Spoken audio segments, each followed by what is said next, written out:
A paz do Senhor a todos. Hoje nós vamos falar sobre o Salmos 19, que é a ação de Deus para com os fiéis.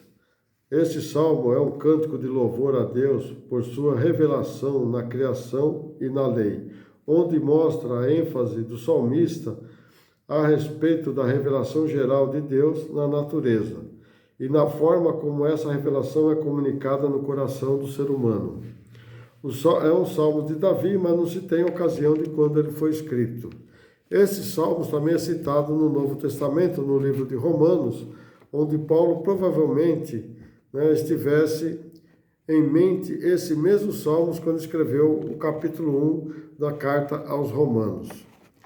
Então, Salmos 19, 7 diz assim: as mensagens do salmo expressa como Deus age e como o crente deve se manter fiel nas virtudes ensinadas pela Bíblia, e principalmente no lembrar como Deus cuida daqueles que são obedientes à sua vontade, dando-lhes bênção, proteção e livramento. Então, é isso que nós temos que estar sempre sendo obediente. Olha o que diz aqui no versículo 17, no versículo 7.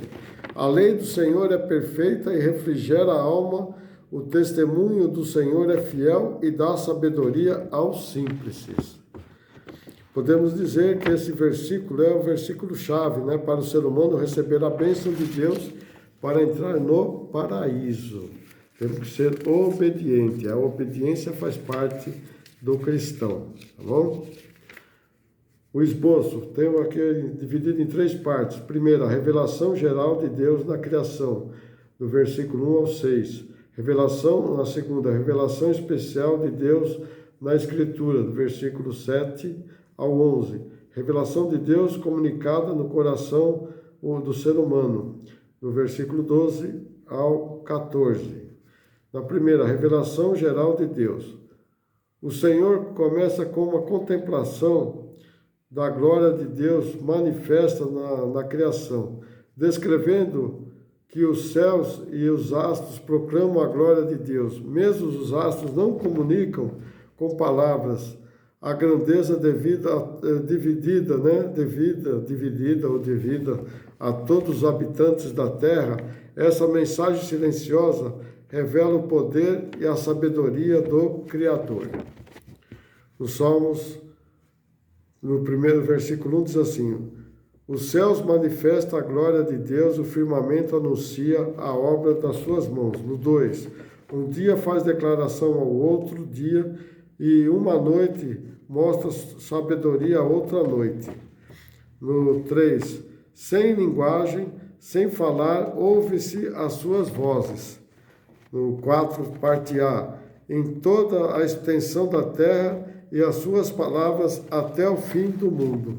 Então veja bem que Paulo usou esses versículos para falar lá em Romanos, e para ver que a criação de Deus ela é perfeita e agradável, Porque veja bem que lá nos céus tudo se movimenta coordenadamente, porque Deus está no controle de tudo. Não é igual o cristão, que ele não se movimenta coordenadamente, se movimenta tudo tortamente, Vamos pôr uma palavra diferente aí, Porque ele nunca está dentro no conceito que Deus determinou para que ele viesse a viver em harmonia com ele, com o Criador. Como a natureza está sempre em harmonia com o Criador. O apóstolo Paulo usou esses versículos para mostrar que os judeus conhecem a palavra da verdade, mas, tendo-a ouvido, recusaram-se a obedecê-la, que resultou na abertura de uma porta para que os gentios ouvissem o Evangelho. Então foi aqui que abriu a porta para que o Evangelho pudesse ser dado aos gentios, porque Jesus veio para os seus, mas os seus não o reconheceram, E ele veio então para os gentios, que somos nós. Paulo fala que Romanos 10, 17, de sorte que a fé é pelo ouvir e ouvir a palavra de Deus. Então nós temos que ouvir e ouvir a palavra de Deus, Ouvir a palavra que é a Bíblia. No 18, Mas digo, porventura não ouviram? Sim, por certo, pois por toda a terra saiu a voz deles e as suas palavras até os confins do mundo. O 19, mas digo, porventura Israel não soube? Primeiramente diz Moisés, e vos meterei em ciúmes com aqueles que não são povo, como gente insensata, nos provocarei a ira. Então veja bem que, né, Israel sabia das palavras, mas não queria obedecer. Como hoje, né, os cristãos obedecem, conhecem a palavra, alguns conhecem, alguns nem querem conhecer, que continuam sendo desobedientes até por falta de não querer conhecer a palavra. Então veja bem que depois, se você quiser dar uma lida melhorzinha, vê lá em Romanos 18, no versículo 17 ao 32, tá bom? Davi fala do sol de forma personificada no versos 5 e 6. Ele diz que o Senhor armou uma tenda nos céus para o sol, o qual, como noivo, sai para seus aposentos com alegria, e de um herói para percorrer o seu caminho em outra palavra, né? Deus estabelece um caminho para que eles percorram, sendo que todos os dias o sol cumpre o seu papel e proclama a extensão do domínio de Deus. Assim como nada pode escapar do calor do sol, nada pode escapar do Criador. Então o sol é para todo mundo. O sol bate para todo mundo, não é só para o cristão não, ele bate para todo mundo. O sol vem ali, aquece o mundo inteiro, mas o mundo não conhece o Criador, porque ele vira as costas para o Criador. Só no Salmos 19, no 4, parte B, diz assim, neles pôs uma tenda para o sol. No 5, que é qual o noivo que sai para seu tálamo e se alegra com um herói a correr o seu caminho. No 6, a sua saída é desde a extremidade dos céus e seu curso até a outra extremidade deles, e nada se farta do seu calor.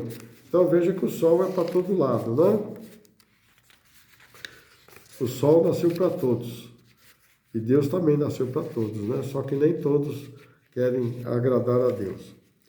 A segunda parte, a revelação especial de Deus na Escritura. Nesta parte, o foco dos Salmos 9 muda da criação para a revelação especial de Deus na Escritura. O salmista fala sobre a perfeição, a sabedoria e a alegria e a pureza encontrada na lei do Senhor. Portanto, essa parte dos Salmos de Davi contrasta a mensagem silenciosa da natureza com a revelação explícita e direta de Deus por meio da sua palavra. Então, né, agora está aqui escrito aqui explicitamente toda aquela sua palavra, que Deus determinou tudo na Bíblia, mas você tem que buscar entender a palavra de Deus. Não ficar só aí escutando o que os outros falam. Nos Salmos 19, 7 diz assim, a lei do Senhor é perfeita e refrigera a alma, o testemunho do Senhor é fiel e dá sabedoria aos simples. Davi aqui reflete sobre a perfeição da lei do Senhor, que tem o poder de revigorar a alma do homem. O testemunho do Senhor é forte de sabedoria para que os que busquem conhecimento e orientação. No 19, 8, os preceitos do Senhor são retos e alegram o coração. O mandamento do Senhor é puro e alumia os olhos. No 9, o temor do Senhor é limpo e permanece externamente. Os juízos do Senhor são verdadeiros e justos juntamente. Então, aqui Davi declara que os preceitos divinos são justos e como o seu mandamento é claro, proporcionando alegria ao coração, iluminar a contemplação dos homens, e que o temor do Senhor é puro e externo, e os seus juízos são justos e verdadeiros. Então, veja bem, nós temos que contemplar a vontade de Deus, temos que estar aí sempre fazendo aquilo que Deus, porque Deus é justo conosco, mas será que nós somos justos com Ele? No versículo 10 diz assim, mas desejais são do que o ouro, desejais ser do que o ouro ou do que muito ouro fino e mais doces do que o mel e o licor dos favos. No 11, também por eles é admoestado o teu servo e em os guardas a grande recompensa. Então veja bem que, né, a gente acha que é melhor do que o ouro fino, né? Melhor do que o mel, né? Que naquela época era a coisa mais doce que existia, né? Consequentemente, todos esses conhecimentos do Senhor têm um valor incomparável, superando riquezas terrenas como o ouro e as delícias do mel. Então vê que as coisas de Deus são melhor, mas nós buscamos só as coisas terrenas. Nós temos que buscar as coisas verdadeiras, que é onde para nós vamos viver eternamente. E não aqui. Aqui é só uma passagem para conquistar a glória. Aqui é onde que a gente conquista a glória, porque depois que a gente morre, não tem mais como fazer mais nada. A revelação de Deus, através da sua palavra, orienta, adverte e esclarece. Quem guarda os mandamentos do Senhor é recompensado com bênçãos espirituais e alegria de viver em harmonia com a vontade de Deus. Então, temos que guardar, né, as coisas espirituais, aquilo que Deus deixou nos seus mandamentos, deixou na Bíblia, para estarmos com harmonia com a vontade dele, né? Porque senão nós não vamos ser chamados para ir para a glória. A terceira parte, a revelação de Deus comunicada no coração humano. Nesses versículos finais, Davi se volta para a introspectiva e a súplica pessoal. Ele reconhece suas próprias habilidades, né, e dificuldades de discernir seus erros. Isso quer dizer que Davi sabe que viola nos ensinos de Deus, tanto em forma consciente como inconsciente. Então ele ora para que Deus o perdoe e proteja de seus pecados intencionais e igualmente daqueles pecados de que nem ele mesmo percebe que cometeu. Então, às vezes a gente faz algum pecado, a gente nem percebe, mas a gente tem que sempre pedir para Deus nos livrar de todo esse mal. Porque às vezes no dia a dia, não tem como, às vezes, nós estamos 100% ligados na videira, né? Realmente nós estamos desligados, né? Nós estamos lá, aquela parreira caindo já dos galhos, né? A uva já querendo sair fora, né? Cair fora do chão, né? Porque nós, às vezes, erramos e nem temos consciência que estamos errando. É como se fosse natural, né? O ser humano, às vezes, ele tem esse problema. Ele vê as coisas erradas como se fossem coisas naturais. Mas não, nós temos que estar sempre pedindo perdão para não entrarmos nesse marasmo, né? No Salmos 19, 12 diz assim, quem pode entender os próprios erros? Expurga-me tu do que me são ocultos. Também da soberba que guarda o teu servo para que se não assenhoreie, né, de mim, então serei sincero e ficarei limpo de grande transgressão. Então veja bem. Então Davi fala aqui, ó, para que meus erros, né?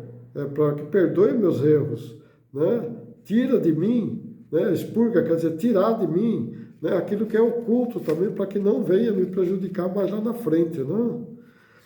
No Salmos final, Davi expressa o seu desejo de ser irrepreensível, mas ele tem ciência de que isso somente é possível através de total dependência da graça de Deus. Então nós temos que ser dependentes totalmente da graça de Deus. Desta forma, ele encerra os Salmos como oração para que as suas palavras apresentadas sejam agradáveis a Deus. E mais uma vez ele declara que o Senhor é seu rochedo e redentor.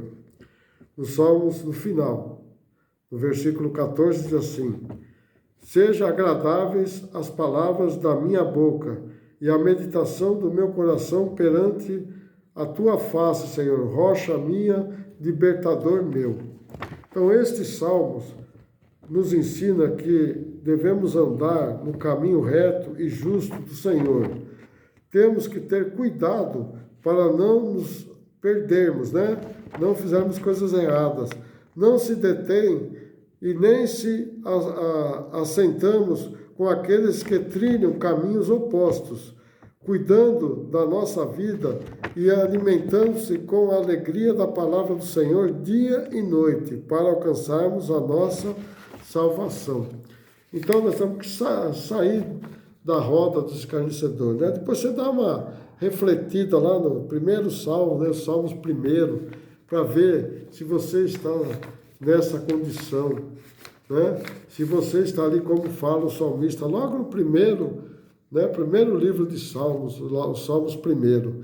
Dá uma meditada ali para ver e põe a consciência, põe na sua consciência que Deus é fiel para nos perdoar todos os erros, né? Deus pode nos perdoar, mas quando nós nos arrependemos. E isso faz parte do cristão que quer ir para o céu, o arrependimento. Sem arrependimento não há salvação. Então nós temos que se arrepender de tudo, das coisas que a gente faz conscientes, até daquelas que a gente faz que acha que não é nada.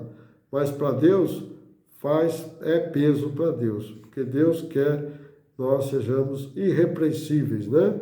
Que nós sejamos uma pessoa que não nos damos as coisas do mundo, mas buscamos o que é de Deus, as coisas espirituais, para que nós podemos entrar para a vida eterna. Amém? Isso é a mensagem do Salmos 19.